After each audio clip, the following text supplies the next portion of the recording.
কেউ কেউ এটি গিলেছে। এবং যুক্তরাষ্ট্রের হিন্দু কমিউনিটি তারা তো ঘোষণা দিয়েই দিয়েছিল যে বাংলাদেশে মার্কিন নিষেধাজ্ঞার জন্য তারা চেষ্টা চালাবে এবং কংগ্রেসে তারা এই প্রস্তাব তুলে ধরবে। সেটি হয়তো তারা অনেক দূরে গিয়েছে এবং তাদের এই প্রচারণা থেকেই আমার ধারণা জ্যাক সুলিভান আমাদের প্রধান উপদেষ্টাকে ফোন দিয়ে এই মেসেজটি দেওয়ার চেষ্টা করেছেন। সাংশন খাচ্ছেন ডক্টর মোহাম্মদ ইউনূস। এখন অনেকে অভ্যন্তরীণ এবং আন্তর্জাতিক চাপ, অন্তর্বর্তী সরকার প্রধান doctor Mohammad Yunus, Jack Sullivan আমেরিকার নিরাপত্তা মন্ত্রী, তিনি ডক্টর ইউনূসকে ফোন করেছেন। হঠাৎ করেই ফোন করে তিনি নিরাপত্তা, বাংলাদেশের সমস্ত হিন্দু সম্প্রদায় রয়েছে তাদের নিরাপত্তার কথা জানতে চেয়েছেন। অনেকে আবার এটা নিয়ে আলোচনা করছেন যে এর মাধ্যমে হয়তো বা ডক্টর ইউনূসের উপর স্যাংশন আসতে পারে। তো আসলে আমি দুটি আলোচনা শুনবো যে ডক্টর ইউনূসের সাথে জ্যাক সুলিভানের কী কথা হয়েছে এবং সামনে কোনো নিষেধাজ্ঞা আসতে পারে কিনা। কারণ ভারত যেইভাবে আমেরিকা লবিং করতেছে বাংলাদেশের হিন্দু নির্যাতন নিয়ে, ডক্টর ইউনূসের নিষেধাজ্ঞা আসা মানে সেটা অকল্পনীয় কিছু হবে না। চলুন আগে আলোচনাগুলো শুনি। আসসালামু আলাইকুম। মার্কিন নিরাপত্তা উপদেষ্টা জ্যাক সুলিভান আমাদের প্রধান উপদেষ্টা ডক্টর মোহাম্মদ ইউনূসের কাছে ফোন দিয়েছেন। তাদের দুজনের মাঝে বেশ কিছুক্ষণ ফোন আলাপ হয়েছে। কিন্তু কেন জ্যাক সুলিভান হঠাৎ করে আমাদের প্রধান উপদেষ্টাকে ফোন দিলেন? তাদের মধ্যে যে কথাবার্তা হয়েছে সেসব নিয়েও হোয়াইট হাউসের পক্ষ থেকে একটি বিবৃতিও দেওয়া হয়েছে। হোয়াইট হাউসের এই বিবৃতিতে খুব স্বাভাবিকভাবে যে ভাষাগুলো থাকার কথা সেগুলোই রয়েছে। দুই দেশের স্বার্থ সংশ্লিষ্ট বিষয়ে কথা হয়েছে, নির্বাচনের তারিখ ঘোষণার জন্য প্রধান উপদেষ্টাকে ধন্যবাদ জানানো হয়েছে, গণতান্ত্রিক প্রক্রিয়া নিয়ে কথা হয়েছে এবং খুবই সিগনিফিকেন্টলি সেখানে জ্যাক সুলিভান বাংলাদেশের সব ধর্ম বর্ণ নির্বিশেষে সবার মানবাধিকার সুরক্ষার জন্য কথা বলেছেন। জ্যাক সুলিভানের এই ফোনটি কি আমাদের প্রধান উপদেষ্টার উপরে কোনো প্রকার চাপ প্রয়োগ করলো? এবং একই সঙ্গে প্রশ্ন উঠতে পারে যে অনেকেই ভাবতে পারেন জ্যাক সুলিভান তো মার্কিন নিরাপত্তা উপদেষ্টা, তিনি সরাসরি আমাদের প্রধান উপদেষ্টাকে ফোন করে কোনো ধরনের প্রোটোকল কি ভঙ্গ করলেন? প্রথমে এই বিষয়ে যদি বলতে হয় তাহলে আমি যতটুকু জানি যে হ্যাঁ, প্রধান উপদেষ্টাকে ফোন দিবেন, তিনি তো প্রধানমন্ত্রী পদমর্যাদার বা হেড অফ দ্য গভর্নমেন্টে। অনেকে মনে করতে পারেন যে তাকে তো সরকার প্রধানরাই ফোন দেবেন, অন্য দেশের বা অন্য কোনো রাষ্ট্রের রাষ্ট্রপ্রধানরাই ফোন দেবেন। জ্যাক সুলিভান তো সামান্য নিরাপত্তা উপদেষ্টা মার্কিন যুক্তরাষ্ট্রের, তিনি কেন ফোন দিবেন? আমাদের মনে রাখা দরকার যে জ্যাক সুলিভান হচ্ছেন সেই ব্যক্তি যিনি হোয়াইট হাউসের নিরাপত্তা উপদেষ্টার দায়িত্ব ঠিকই পালন করছেন, তবে তিনি কিন্তু হোয়াইট হাউসের দ্বিতীয় সর্বোচ্চ কর্তা ব্যক্তি। মার্কিন প্রেসিডেন্টের পরে তার অবস্থান। এবং এই জ্যাক সুলিভানকে নিশ্চয়ই আমাদের মনে ভুলে যাওয়ার কথা নয়। 7 জানুয়ারি নির্বাচনের আগে সম্ভবত 2023-এর সেপ্টেম্বরের দিকে যখন সাবেক প্রধানমন্ত্রী শেখ হাসিনা যুক্তরাষ্ট্রে গিয়েছিলেন জাতিসংঘের একটি অধিবেশনে যোগ দেওয়ার জন্য, সেখানে তখনকার তো নানান ধরনের কাহিনী আমাদের জানা আছে। জ্যাক সুলিভানের সঙ্গে বাংলাদেশের হাই কমিশন, বাংলাদেশের দূতাবাসে বসে আমাদের প্রধানমন্ত্রীর সঙ্গে একান্তে বৈঠক হয়েছিল, সাবেক প্রধানমন্ত্রীর সঙ্গে একান্তে বৈঠক হয়েছিল এবং সেই বৈঠকে অনেক স্পর্শকাতর বিষয় আলোচনা হয়েছিল। তখন শোনা গিয়েছিল যে সজীব ওয়াজেদ জয়ের বিরুদ্ধে যে অভিযোগগুলো রয়েছে বা তার যে বিপুল অর্থ যুক্তরাষ্ট্রে রয়েছে সেইগুলো জব্দ করা হয়েছে, তার বিরুদ্ধে মামলা হয়েছে, সেইগুলো থেকে তাকে মুক্ত করার জন্য তাকে জেলে নেওয়া হতে পারে। এইগুলোর বিনিময়ে যুক্তরাষ্ট্র কি চায় সেটি সাবেক প্রধানমন্ত্রী মেনে নিতে চান, এরকম নানান ধরনের কাহিনী বা কথাবার্তা তখন ঘটেছিল। আমি শুধু একটু মনে করিয়ে দিলাম এই কারণে যে সেই জ্যাক সুলিভান আমাদের প্রধান উপদেষ্টাকে ফোন দিতেই পারেন, এতে প্রোটোকল ভঙ্গ করার কিছু নেই। যেহেতু তিনি হোয়াইট হাউসের দ্বিতীয় সর্বোচ্চ প্রধান ব্যক্তি, তার পদমর্যাদা নিশ্চয়ই অন্য জায়গায়। এবং এটাও সত্য কথা যে তৃতীয় কোনো রাষ্ট্রের সরকার প্রধান বা রাষ্ট্রপ্রধানকে তো মার্কিন যুক্তরাষ্ট্রের মতন প্রেসিডেন্ট বা সরকার প্রধান তারা সরাসরি যে সবসময় ফোন দিবেন এমন সময় তাদের থাকার কথাও নয়, এবং সেটি না হওয়াটাও অস্বাভাবিক কিছু নয়। এদিক থেকে কোনো প্রকার প্রোটোকল ভঙ্গ হয়নি বলে আমি মনে করি। আর দ্বিতীয়ত হচ্ছে যে প্রধান উপদেষ্টাকে চাপের মুখে ফেললেন কিনা, ভারত বাংলাদেশের সংখ্যালঘু নির্যাতনের যে অভিযোগ নিয়ে অপপ্রচার চালিয়ে আসছে গত 4 মাস ধরে, 4.5 মাস ধরে, এটা তো সত্য কথা। তারা অনেক ক্ষেত্রে মোটামুটি একটা সারা বিশ্বে একটা মেসেজ পৌঁছে যেতে পেরেছে, সেটি রং হোক, মিস ইনফরমেশন হোক, ডিস ইনফরমেশন হোক, যেভাবেই হোক কেউ কেউ এটি গিলেছে। এবং যুক্তরাষ্ট্রের হিন্দু কমিউনিটি তারা তো ঘোষণা দিয়েই দিয়েছিল যে বাংলাদেশে মার্কিন নিষেধাজ্ঞার জন্য তারা চেষ্টা চালাবে এবং কংগ্রেসে তারা এই প্রস্তাব তুলে ধরবে। সেটি হয়তো তারা অনেক দূরে গিয়েছে এবং তাদের এই প্রচারণা থেকেই আমার ধারণা জ্যাক সুলিভান আমাদের প্রধান উপদেষ্টাকে ফোন দিয়ে এই মেসেজটি দেওয়ার চেষ্টা করেছেন। এটি একেবারে হালকাভাবে নিচ্ছি আমি ব্যক্তিগতভাবে সেটি যেমন নয়, আবার যে খুব বেশি চাপের মুখে ফেলেছে তাও নয়। এর ব্যাখ্যায় শুধু এটুকুই বলা যেতে পারে যে আগামী 20 জানুয়ারি ডোনাল্ড ট্রাম্প তিনি হোয়াইট হাউসে প্রবেশ করতে যাচ্ছেন। খুব স্বাভাবিকভাবেই বাইডেন প্রশাসনের অনেক কিছুই অদলবদল হবে। সেই জায়গা থেকে আমাদের প্রধান উপদেষ্টা বা বর্তমান সরকারের সঙ্গে মার্কিন প্রশাসনের কী সম্পর্ক হবে সেটির দিকে তো আমরা অধীর আগ্রহে তাকিয়ে আছি। সেখান থেকে একটি সিগন্যাল জ্যাক সুলিভানের পক্ষ থেকে যে আমরা পাশে আছি, তবে কোথাও যদি গলদ থাকে সেগুলো তোমাদের সংশোধন করা উচিত। তার মানে এই না যে তারা সংখ্যালঘু নির্যাতনের বিষয়টি খুব ভালোভাবে গিলেছে। এবং ভারতও যে এই জায়গা থেকে এখনো পর্যন্ত পিছু হটেছে তা নয়, তবে তাদের যে অস্ত্র, হিন্দু অস্ত্র, সেটি খানিকটা ভোতা হয়েছে।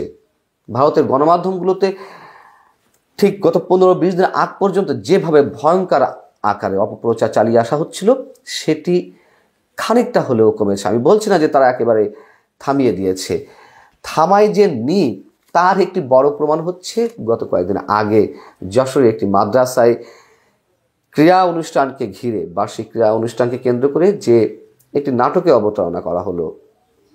যেমন খুশি তেমন সাজোর নামে যে একটি জঙ্গি নাটক উপস্থাপন করা হলো। নাটক অর্থে সত্যিই নাটক। আপনারা সবাই জানেন এটি নিয়ে অনেক বেশি হইচই হয়েছে, আন্তর্জাতিক মিডিয়াতে খবর বেরিয়েছে এবং তার সত্যতাও উন্মোচন হয়েছে যে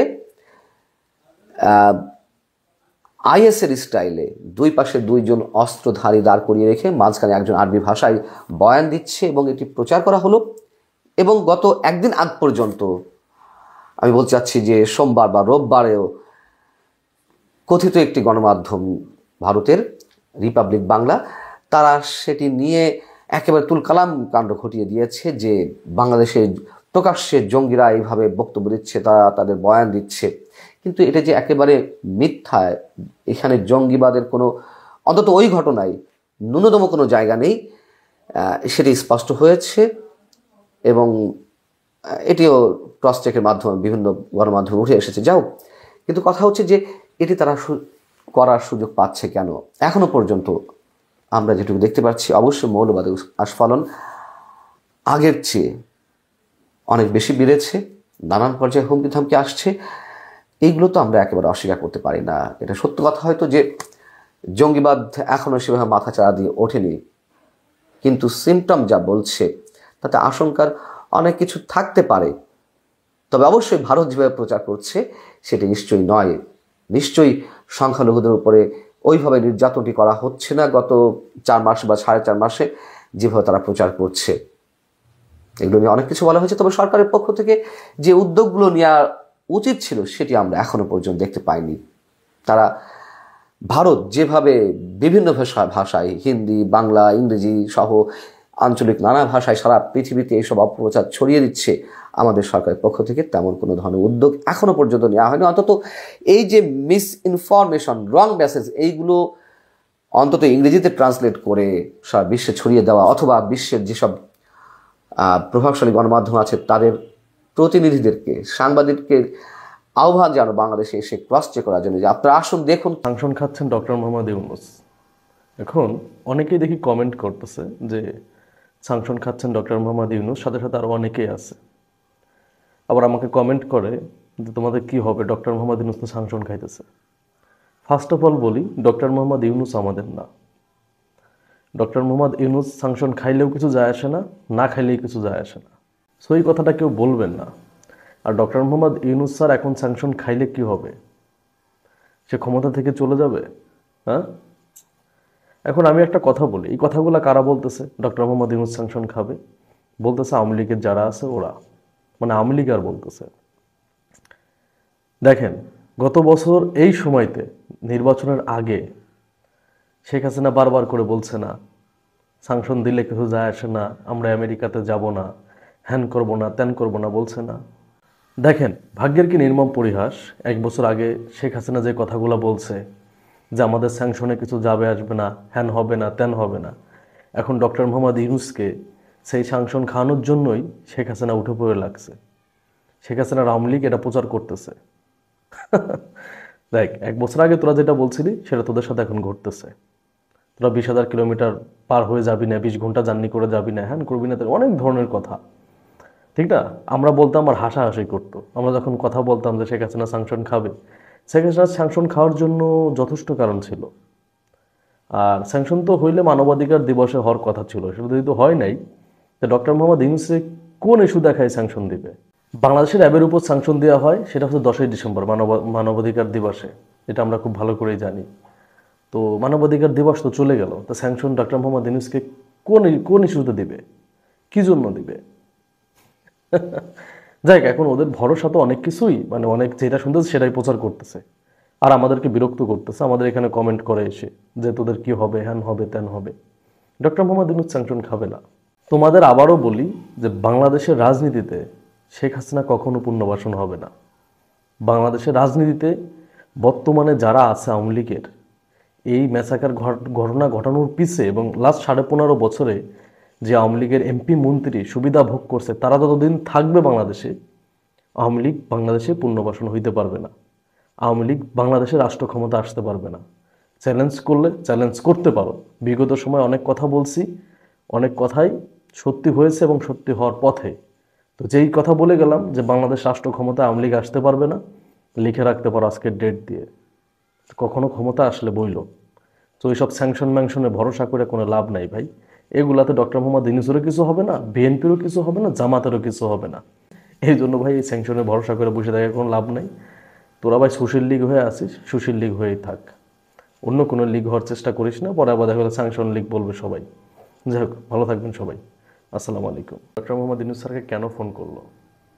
তার আগে আপনারা কয়জন জ্যাক সুলিভানকে চেনেন?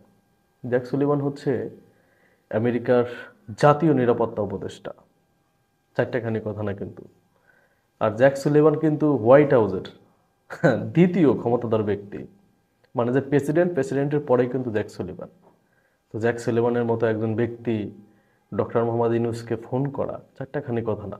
আপনারা জানেন 2023 সালে শেখ হাসিনার সাথে একবার জ্যাক সুলিভানের মিটিং হয়েছিল নির্বাচনের আগে, যে দীর্ঘ এক সফর করছিল আমেরিকাতে, আপনারা সবাই জানেন। ওই সফরে জ্যাক সুলিভানের সাথে একটা মিটিং হয়েছিল। ওই মিটিংয়ে শেষ করা নাই নাকি, যে সে মিটিং শেষ হওয়ার আগেই নাকি শেখ হাসিনা বের হয়ে গেছিল। তখন থেকে জ্যাক সুলিভানকে সবাই চেনে বাংলাদেশের।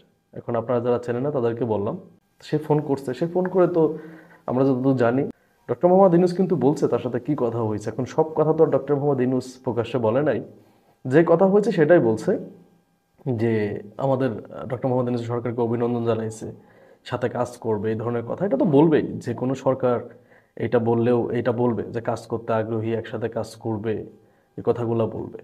কিন্তু সবথেকে ব্যাপার হয়েছে যে ধর্মনিরপেক্ষ ব্যাপারটা, যে সংখ্যালঘুদের উপর নির্যাতন, হ্যান ত্যান, এই কথাগুলাই উঠছে। কারণ ইন্ডিয়া তো মনে করেন যে প্রচুর চাপ দিতেছিল আমেরিকাকে যেটা নিয়ে কথা বলার জন্য, যে বাংলাদেশের সংখ্যালঘুরা নির্যাতিত, হ্যান ত্যান, অনেক ধরনের কথা। এই কথাগুলো বলছে যে ইন্ডিয়া কিন্তু প্রেশার দিচ্ছে। এবং শেখ হাসিনাও বসে নাই, লবিক্স নিয়োগ করছে, টাকা খরচ করতেছে ডক্টর মোহাম্মদ ইউনূসের সরকারকে বিপদে ফেলার জন্য। তো এই জন্য দেখেন, আপনার তো কথা বলতে হবে। যে দেখা গেলো একজন যদি আপনাকে একটা ব্যাপারে 10 দিন অভিযোগ করে যে এইটা, আপনি তো একদিন না একদিন কথা বলবেনই, যে লোকটার বিরুদ্ধে কথা বলতে, তার সাথে কথা বলবেনই। হয়তো জ্যাক সুলিভানের কাছে অনেক পৌঁছাইছে আমেরিকার কাছে, যে বাংলাদেশের সংখ্যালঘুরা নির্যাতিত, হ্যান ত্যান।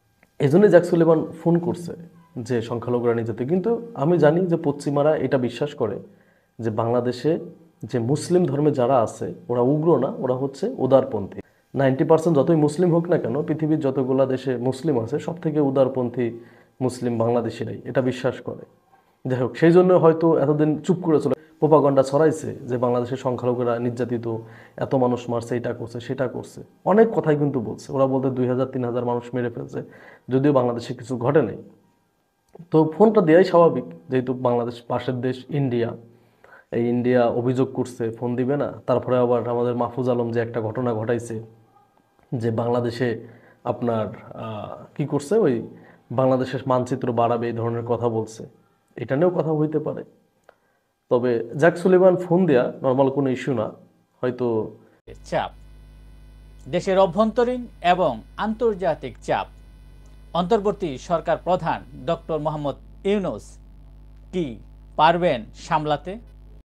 আলোচনার বিষয়বস্তু এটি। জানতে চাওয়া সমালোচনা নাকি আপনার আমার অধিকার?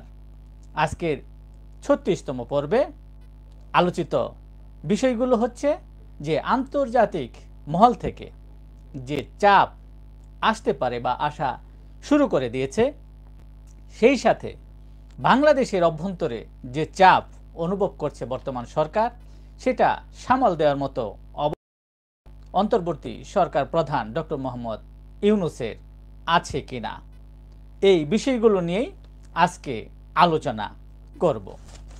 প্রথমেই আলোচনা করা যাক যে অভ্যন্তরীণ কি ধরনের চাপ অনুভব করছেন অন্তর্বর্তী সরকার। এখানে যদি উল্লেখ করি আমি দুটি, একটি হচ্ছে যে বিশ্ব বিখ্যাত গণমাধ্যম দ্য ইকোনমিস্টের একটি প্রতিবেদন প্রকাশিত হয়েছে অতি সম্প্রতি, এবং ইন্টারন্যাশনাল ক্রাইসিস গ্রুপের একটি প্রতিবেদন প্রকাশিত হয়েছে বাংলাদেশের বর্তমান অবস্থার পরিপ্রেক্ষিতে বা বাংলাদেশ এর বর্তমান অবস্থাকে কেন্দ্র করে। এখানে ইন্টারন্যাশনাল ক্রাইসিস গ্রুপ তাদের 137 পাতার প্রতিবেদনে বাংলাদেশ সম্পর্কে তারা ধারণা করছেন বা ধারণা পোষণ করছেন যে বাংলাদেশে যে বর্তমান অবস্থা চলছে, এতে করে যদি অন্তর্বর্তী সরকার ব্যর্থ হয় তাহলে বাংলাদেশে সেনা শাসন আসতে পারে। তারা এই ধরনের মন্তব্যগুলো করছেন এবং ব্যর্থতার অনেক কারণও তারা উল্লেখ করেছেন। বিশ্ববিখ্যাত গণমাধ্যম দ্য ইকোনমিস্টের যে প্রতিবেদন প্রকাশিত হয়েছে তাতে বলা হয়েছে যে ডক্টর মোহাম্মদ ইউনূসের বা ডক্টর মোহাম্মদ ইউনূসের সরকারের আইনি বা সাংবিধানিক বৈধতা নেই। তবে 5ই আগস্টের পর, গণ অভ্যুত্থানের পর জনসমর্থন এই জুগিয়েছে বা বৈধতা দিয়েছে। তবে দেশের প্রচলিত সংবিধান এবং আইনে কিন্তু বর্তমান সরকারের বৈধতা নেই। এই অবস্থায় ডক্টর মোহাম্মদ ইউনূস একটি অস্থির অবস্থার মধ্যে রয়েছেন বলেও দ্য ইকোনমিস্টের প্রতিবেদনে উঠে আসে। কারণ তারা উল্লেখ করেন যে ছাত্র সমাজ তথা ছাত্র জনতার যে অভ্যুত্থানে শিক্ষার্থীরা যুক্ত ছিল এবং এই শিক্ষার্থীদের কিন্তু তারা এখন চরম দাবি নিয়ে হাজির হচ্ছে এবং শিক্ষার্থীদের বর্তমান অবস্থান বর্তমান সরকারের সাথে একটা বিরোধপূর্ণ অবস্থানের দিকে যাচ্ছে।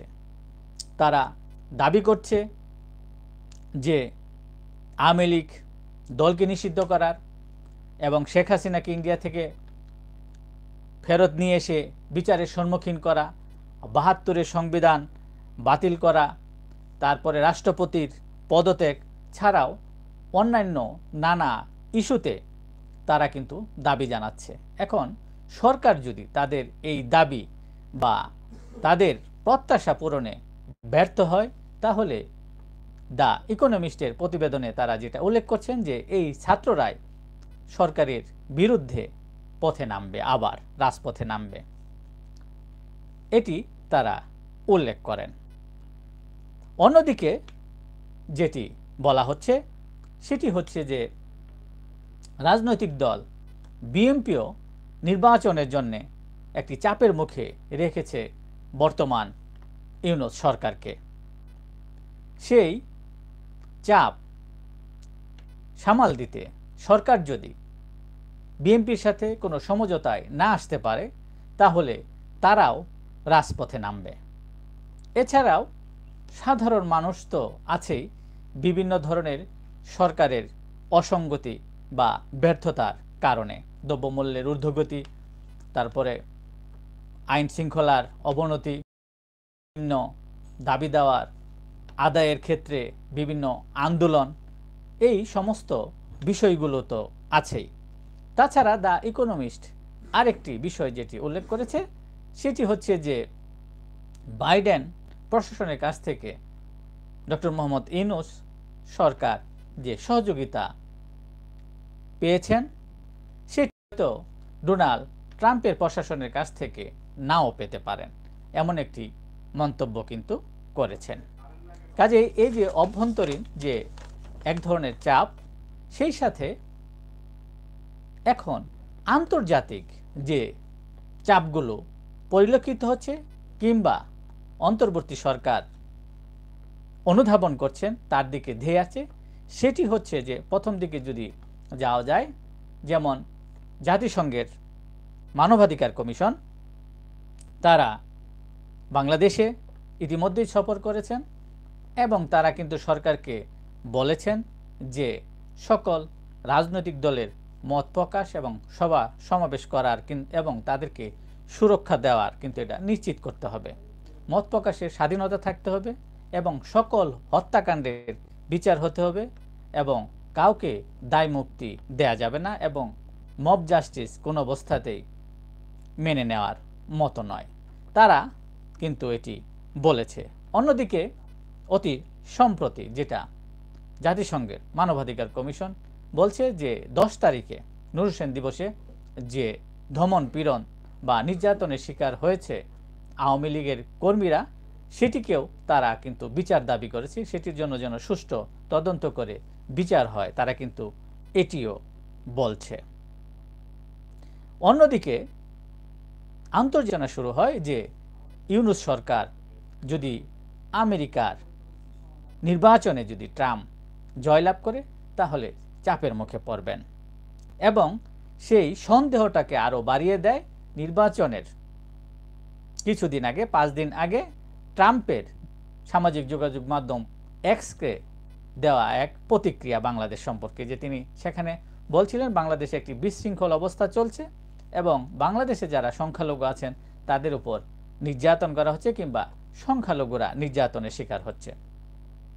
এদিকে ভারতও সংখ্যালঘুদের উপর বাংলাদেশে যে নির্যাতন হচ্ছে, বর্ডারে পট পরিবর্তনের পর বর্ডারে অনেক হিন্দু আছেন যে যারা দেশের বর্ডার পাড়ি দেওয়ার জন্য সেখানে জমেছেন, নানা ধরনের আপনার গণমাধ্যমে বিভিন্ন ধরনের প্রতিবেদন কিন্তু ভারতের গণমাধ্যম প্রকাশ করছে এবং এক ধরনের ধারণা করা হচ্ছে যে বর্তমানে যে ট্রাম্প এবং নরেন্দ্র মোদীর যে সম্পর্ক, এই সম্পর্কের একটা প্রভাব কিন্তু বাংলাদেশের উপর এসে পড়বে। ইতিমধ্যেই ট্রাম্পের আপনার একজন মুখপাত্র মিস্টার কার্টিস, তিনি কিন্তু এক সাক্ষাৎকারে, যে ইকোনমিক টাইমসে দেওয়া এক সাক্ষাৎকারে তিনি বলেছেন, কারণ তিনি গতবার ট্রাম্পের 16 থেকে 20 সাল পর্যন্ত যে ট্রাম্পের যে সময়কাল ছিল তখন তিনি দক্ষিণ এশিয়ায়, এই প্রশান্ত মহাসাগরীয় এশিয়ায় নানা দায়িত্বে ছিলেন ট্রাম্পের এই মুখপাত্র মিস্টার কার্টিস। তিনি মন্তব্য করেছেন যে সাবেক প্রধানমন্ত্রী শেখ হাসিনা তিনি জঙ্গিবাদ দমনে ভূয়সী প্রশংসার দাবিদার, তিনি জঙ্গিবাদ দমনে সক্ষম হয়েছিলেন, কিন্তু বর্তমানে তিনি লক্ষ্য করলেন যে এখানে অনেক জঙ্গিকে ছেড়ে দেওয়া হয়েছে আর এই নিয়ে আপনার যুক্তরাষ্ট্র উদ্বিগ্ন অবস্থার মধ্যেই আছে, এমন একটি মন্তব্য কিন্তু তার সাক্ষাৎকারে উঠে এসেছে। এবং অন্যদিকে যে বিষয়টি আপনার উঠে এসেছে সেটি হচ্ছে যে মার্কিন পররাষ্ট্র দপ্তরের মুখপাত্র বেদান্ত প্যাটেল তার এক সাক্ষাৎকারে মত প্রকাশ করেছেন যে বাংলাদেশে স্বাধীনতা, শান্তিপূর্ণ সমাবেশ এবং বিরোধীদের অধিকারকে সমর্থন করে যুক্তরাষ্ট্র। যুক্তরাষ্ট্র যে আপনার মত প্রকাশের স্বাধীনতা, আপনার শান্তিপূর্ণ সমাবেশ করা রাজনৈতিক দলগুলোর এবং বিরোধী মতের আপনার অধিকার, এটা কিন্তু যুক্তরাষ্ট্র সমর্থন করে। তিনি তার মতামতে এটি প্রকাশ করেছেন এবং তিনি আরও বলেন যে গণতান্ত্রিক ভবিষ্যৎ নিশ্চিতে সব বাংলাদেশির মত প্রকাশের স্বাধীনতা জরুরি। তিনি এও বলেন। এ থেকেই একটু ধারণা করা যাচ্ছে যে ট্রাম্প যদি ক্ষমতা তিনি জানুয়ারিতে শপথ নেবেন, তার পরবর্তীতে এক ধরনের চাপ কিন্তু আসতে পারে এবং এই চাপকে বাড়িয়ে দিয়েছে যে আজকের যুক্তরাজ্যের প্রশান্ত মহাসাগর বিষয়ক প্রতিমন্ত্রী আপনার ক্যাথরিন ওয়েস্ট বাংলাদেশের পররাষ্ট্রমন্ত্রীর সাথে সাক্ষাৎ করেন এবং সাক্ষাৎ করার সময় তিনি জানান আওয়ামী লীগ সহ সকল রাজনৈতিক দলের অংশগ্রহণে নির্বাচন চায় ব্রিটেন। তিনি আশা করেন ডক্টর ইউনূস বাংলাদেশে গণতন্ত্র ফেরাতে নির্বাচনের রুটম্যাপ ঘোষণা করবেন। শান্তি শৃঙ্খলা ও আইনের শাসন প্রতিষ্ঠায় অন্তর্বর্তী সরকার প্রতিশ্রুতিবদ্ধ বলেও তিনি তার অভিমত ব্যক্ত করেন। এতেই ধারণা করা হচ্ছে যে যুক্তরাষ্ট্র এবং যুক্তরাজ্যের পক্ষ থেকে এক ধরনের চাপ ইতিমধ্যেই কিন্তু সৃষ্টি করা হয়েছে বা সৃষ্টি হতে যাচ্ছে। আরেকটি বিষয় হচ্ছে যে আমেরিকা বা যুক্তরাষ্ট্র যে দিকটায় বা যে পথে যায়, ইউরোপীয় ইউনিয়ন কিন্তু সেই পথেই ধাবিত হয়। আমেরিকা যদি চাপ সৃষ্টি করে তাহলে ইউরোপীয় ইউনিয়নও বাংলাদেশের উপর চাপ সৃষ্টি করতে পারে, নানা নিষেধাজ্ঞা আসতে পারে। বিশেষ করে ইউরোপের বাজার, বাংলাদেশের গার্মেন্টস শিল্প ইউরোপের বাজারে আপনার ব্যাপকভাবে দখল করে আছে। সেই দিক থেকে একটা বাণিজ্যের চাপও আসতে পারে এবং নানা দিক থেকেও চাপ আসতে পারে, কারণ আমেরিকার মতের বা বাইরে ইউরোপীয় ইউনিয়ন যাবে না, যেমনটি যুক্তরাজ্যও কিন্তু যাবে না। এবং আমেরিকার সাথে কিন্তু ইতিমধ্যেই তাল মিলাতে তারা শুরু করেছে এবং তারা কিন্তু প্রকাশ্যেই বলছে যে আওয়ামী লীগ সহ সকল রাজনৈতিক দলের অংশগ্রহণমূলক তারা একটি নির্বাচন চায়। কাজেই একদিকে অভ্যন্তরীণ, যেখানে শিক্ষার্থীরা বলছে আওয়ামী লীগ যেন আপনার নির্বাচনে অংশগ্রহণ করতে না পারে, এই ফ্যাসিস্ট সরকার যেন নির্বাচনে অংশগ্রহণ করতে না পারে, তার জন্য তারা যেমন আন্দোলন করছে, অন্যদিকে বিশ্ব সম্প্রদায় চাচ্ছেন সকল দলের অংশগ্রহণ। তো এমনই একটি অভ্যন্তরীণ এবং আন্তর্জাতিক চাপের মধ্যে আপনার ডক্টর মোহাম্মদ ইউনূস সরকার, তার পক্ষে এই চাপ সামাল দেওয়া সম্ভব হবে কিনা। তিনি বাইডেন প্রশাসনের কাছ থেকে যে সহযোগিতা পেতেন, যেহেতু বাইডেন প্রশাসন ডোনাল্ড ট্রাম্পের পছন্দের নয়, কাজেই সেই সহযোগিতাও কিন্তু এখন বন্ধ হয়ে যাবে আর মাত্র কিছুদিন পরেই। জানুয়ারিতে শপথ গ্রহণ করবেন ডোনাল্ড ট্রাম্প, এর পরবর্তীতে কিন্তু সেই সহযোগিতাও বন্ধ হবে। এখন ডক্টর মোহাম্মদ ইউনূসের পথ খোলা কোন দিকে, কার সাথে সমঝোতা করবেন।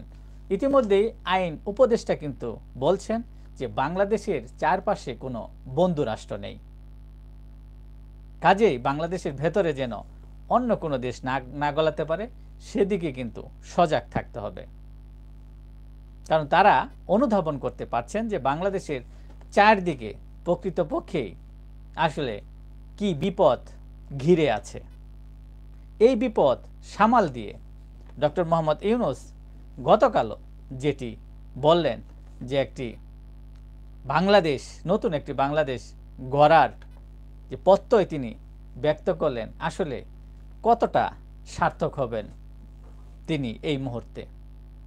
এবং তিনি যদি ব্যর্থ হন তাহলে পরিণতি হবে ভয়ানক। ইন্টারন্যাশনাল ক্রাইসিস গ্রুপের মতে যে তিনি যদি ব্যর্থ হন তাহলে তার প্রস্থানটা সুখকর হবে না। আওয়ামী গোষ্ঠী এবং ব্যক্তি তার পথ এবং তার পথে প্রতিবন্ধকতা সৃষ্টি করবে বলেও কিন্তু ইন্টারন্যাশনাল ক্রাইসিস গ্রুপ তাদের প্রতিবেদনে উল্লেখ করেন। কাজেই সামগ্রিক দিক বিবেচনা করলে দেখা যায় যে সামনের যে দিনগুলি আসছে এই সরকারের জন্যে চারদিক থেকে সেটা সামলিয়ে দেশকে এগিয়ে নিয়ে যাবে ইউনূস সরকার, সেটাই হচ্ছে বিবেচ্য বিষয়। এই বিষয়গুলো নিয়ে আজকে আলোচনা করলাম। যারা যুক্ত আছেন এবং যারা পরবর্তীতে যুক্ত হবেন, যারা এখনও আমার চ্যানেলটি সাবস্ক্রাইব করেননি, অবশ্যই সাবস্ক্রাইব করে নেবেন প্রতিদিনের গুরুত্বপূর্ণ সমসাময়িক ঘটনা লাইভ অনুষ্ঠান দেখার জন্য। সেই সাথে প্রতিদিনই দৈনিক পত্রিকাগুলোর খবর নিয়ে প্রকাশিত হয় আপনার এই চ্যানেলে, জানানো হয় প্রধান প্রধান দৈনিক পত্রিকার শিরোনামগুলো। কাজেই উভয় বিষয়গুলোই আপনারা যাতে সহজে পান সেই জন্যই চ্যানেলটি সাবস্ক্রাইব করবেন। আজকের মতো এখানে বিদায় নিচ্ছি। আবারও দেখা হবে আগামীকাল অন্য কোনো বিষয় নিয়ে, আলোচিত বিষয় নিয়ে। সে পর্যন্ত অবশ্যই আপনারা সকলেই ভালো থাকবেন, সুস্থ থাকবেন। আসসালামু আলাইকুম ওয়া রাহমাতুল্লাহ। দর্শক আলোচনাগুলো শুনেছেন, শুনে বুঝতে পেরেছেন ভারত কীভাবে লবিং করেছে, ভারত কীভাবে বিভিন্ন রকমভাবে আমেরিকাকে বোঝানোর চেষ্টা করছে বাংলাদেশে সাম্প্রদায়িক হামলা হচ্ছে, বাংলাদেশ সংখ্যালঘু নির্যাতন হচ্ছে। এই জন্য ডক্টর ইউনূসকে কিন্তু জ্যাক সুলিভান ফোন দিতে বাধ্য হয়েছেন। চিন্তা করতে পারেন তারা কতটুকু এগিয়ে গিয়েছে। তো আমাদের সরকারের আরও সতর্ক থাকতে হবে। ভারতের ষড়যন্ত্র চলতেই থাকবে। ভারত যদিও দেখাবে আমাদের উপর তাদের কোনো নাই বা আমাদের সমস্যা নাই, কিন্তু তাহলে তারা ভয়ঙ্কর ধরনের ষড়যন্ত্র করতে থাকবে। এটা কিন্তু এই একটা প্রমাণ। যে আলোচনা শুনেছেন, শুনে আপনার মন্তব্য কমেন্ট বক্সে কমেন্ট করবেন।